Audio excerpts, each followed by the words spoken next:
Alors, la correction des exercices, calculer le poids d'un homme de masse M égale 90 kg, on donne la valeur de G 10 Newton par kilogramme, donc on utilise la formule P est égal à M fois G, donc la masse 90 fois la valeur de la gravité 10, 90 fois 10 égale 900 Newton, attention à bien mettre les unités.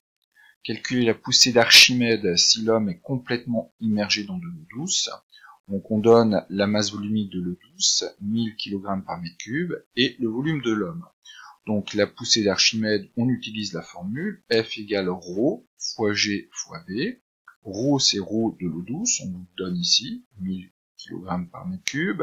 G c'est 10. Attention de ne pas confondre ici ce symbole-là, ρ, masse volumique, avec P. Quelquefois, quand c'est mal écrit, on peut se tromper.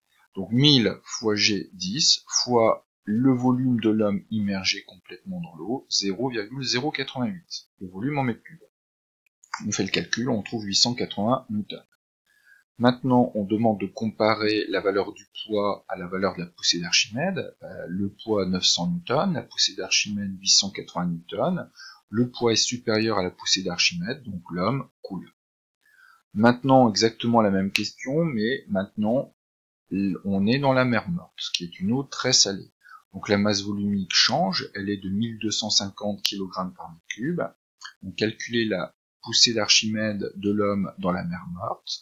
Donc la masse volumique 1250 fois G, la valeur de tout à l'heure 10, fois le volume de l'homme immergé 0,088, ce qui nous fait 1100 newtons. Donc comparer les deux valeurs, bon, on voit bien que le poids était de 900 newtons, la poussée d'Archimède de 1100 newtons, donc la poussée d'Archimède est plus élevée que le poids, donc l'homme flotte. Voilà pour le premier exercice. L'exercice 2, en fait, c'est une manipulation que l'on a fait en classe. Jean suspend un solide à l'extrémité d'un dynamomètre, il mesure son poids.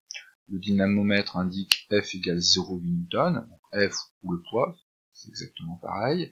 Il suspend maintenant complètement le solide suspendu au dynamomètre dans de l'eau. Le dynamomètre indique une valeur plus petite de 0,6. Donc, la valeur de la poussée d'Archimède, c'est la différence entre les deux valeurs, 0,8 moins 0,6, et la poussée d'Archimède est égale à 0,2 newton. Pareil aussi, une petite manipulation pour calculer le volume d'un solide expérimentalement. On prend une éprouvette, on part d'un volume de départ V1, donc là en l'occurrence le volume V1 est de 123 ml. On place le solide dedans dans l'éprouvette, et on s'aperçoit que le volume s'élève maintenant à 174 ml.